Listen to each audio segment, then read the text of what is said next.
Weekend Warriors, great call, Matthew, on the Red Rifle, or as once upon a time you called him the Red Rocket on this show. A couple of years ago. He's back and better than ever. Red something. He's red hot. He's red, and then whatever adjective you want to put after that. Did I say 16 points for Deontay Johnson? I meant 26. 14 targets, 8 receptions, 122 yards, a receiving touchdown, and honestly had some meat left on the bone because he could have had another one. Wasn't the easiest catch, but easily could have had another touchdown as well.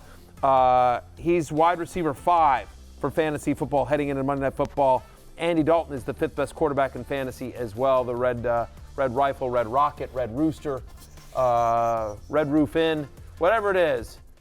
He threw for 319 yards, 3 passing touchdowns, and now he's home to Cincinnati. That'll be traveling on a short week next week as well. At Chicago, that's a tough one, but home to Atlanta, then at Washington. Andy Dalton, I picked up Andy Dalton in a couple of Superflex leagues as well. I think he's a legit top 20 play the rest of the way as a 2-quarterback league. I don't think Bryce Young's getting this job back. He can't. I said this on the Football Night in America pod. Again, Chuba Hubbard, as long as a great game for Chuba Hubbard as well. Running back 4 on the season. He looked great.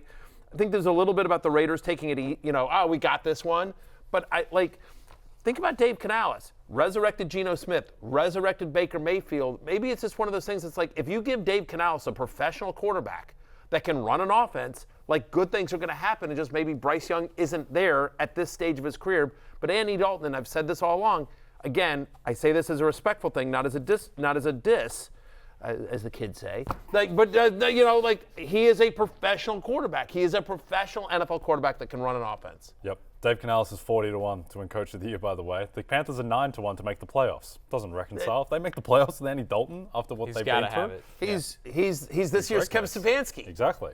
Let's do it. Come on, Dave. Keep pounding. I don't know if you were aware of this, but Kevin Stefanski won Coach of the Year last year. You were. I found out the hard way. Yes, because Kevin Stefanski literally told you. That's he came so correct. close. Yeah. That's actually correct. It's almost the great landing the plane, and then you crashed it into the houses. What are you gonna do? What are you gonna do? Skull, I say skull. Scored. Jay, the story of your Giants, Malik Neighbors, 8 catches on 12 targets, 78 yards, 2 touchdowns for Malik Neighbors. Felt like the Browns were the only ones in the world that didn't know how good he was. Yeah, this is allegedly the best defense in the NFL last year, but they didn't know about Malik Neighbors. I think the key here is just, 1, he's really good at football. 2, 38% target share. That's the second highest in the NFL. There's just nowhere else to go, really, in this passing offense, and he's so good that he's still getting open. I think even if he is dealing with brackets and double coverage and everything, he's still going to be able to produce just through sheer volume. So Malik Neighbors is just a locked-in wide receiver 1 type of operator going for. Unbelievable. Looked like a young Jawan Jennings out there. So good.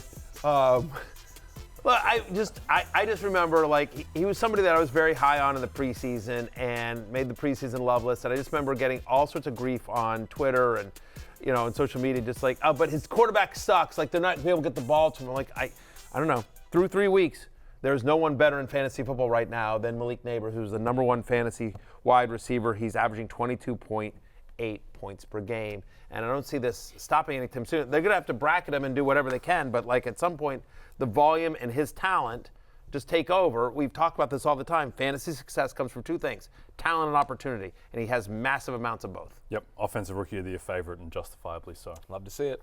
All right, Amari Cooper next up here, Matthew, on our Weekend Warriors. 7-12 targets were caught, 86 yards. Most importantly, though, the 2 touchdowns from Cooper in what was otherwise a tough day for the Browns. You know what, we talked about this, that he was getting the targets, but the issue with Amari Cooper was that they were throwing deep to him. He wasn't getting any of the easy stuff, any of the bubble screens, any of the short stuff. It was all long, average depth of target, and just they weren't connecting. They weren't on the same page, and it felt like through 2 weeks, Deshaun Watson and Jerry Jeudy actually had the better connection than him and Amari Cooper. They finally got on the same page, and so all those targets finally paid off as well. 58% catch rate in Week 3 for Amari Cooper. Not amazing, but better than the 29% that he had in Weeks 1 and 2. He has had at least 8 targets in every single game this year, so the looks have just been there, and he finally cashes in with 27.6 fantasy points, 7 for 86, and you mentioned the 2 receiving yards. They're at Las Vegas next week and then at Washington, so better days ahead. are going to continue, I think, for Amari Cooper. Jay in Seattle, Kenneth Walker down, Zach Charbonnet up, and it feels like this run game doesn't miss a beat when that happens. No, he had 18 of the 21 running back carries, and they seem pretty content to use him as a workhorse whenever Ken Walker is out. When Ken Walker comes back, we'll see how that shakes out, but until that point, Zach Charbonnet locked in top 10 type of running back while he is the lead guy. One of 5 running backs with 4 total touchdowns this season, and so, again, one of the most important insurance running backs. You feel good about when Ken Walker gets back in terms of what this offense is. It'll be interesting to see if this performance that Charbonnet's had earns him more playing time. But, everyone wants to talk about the Vikings, which I get what a great story they are. No one's talking about Seattle. But they're also 3-0. I mean, Geno's been great. Mike McDonald's been great. 1,000%. Like, it's interesting. Like, we did our Football Night in America pod, and I brought it up at the end. I'm like, we talked about all these big headlines, Ravens and Cowboys and Vikings, and I'm like, guys, the Seahawks are also 3-0. Why is no one talking about Seattle? They haven't beaten anyone. They need a signature They've win. beaten Skylar Thompson, Jacoby Brissett, and Bo Nix. This week they played Detroit, so this is it. Okay, fine. Yeah. But I'm a believer in the Bill Parcells quote. You are what your record says. A win in the NFL is tough. Ask the Buccaneers. Like, they thought, we got this with Bo Nix. Look at their asses kicked. Geno Smith's had 3 very unlucky picks as well. He's been incredible. Right. Yeah. Tight end has been brutal this year, Matthew. Yeah. But Seahawk up. Bird up. Those that started Dallas Goedert this week were rewarded. I'm going to get somebody to adopt Bird up. I don't think Well, it was the Falcons. Or the Ravens. Or the Seahawks. There's many options. Or the Cardinals. Many There's options. just a lot of. I don't know if anyone's clamoring Or what about for the it. Toronto Blue Jays? The Magpies? Yeah, or the Magpies. There you go. Maybe the Magpies will take it. Bird up. I want to make this happen. Bird up for Dallas Goedert.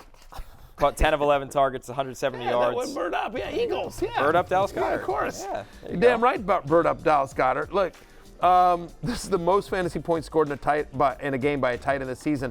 Honestly, this might be the most points if you add up all the top 5 tight ends that were drafted. This might be more than all of them combined this season. I honestly he's the 5th tight end in the past 20 seasons with 10 receptions and 107 receiving yards in a game.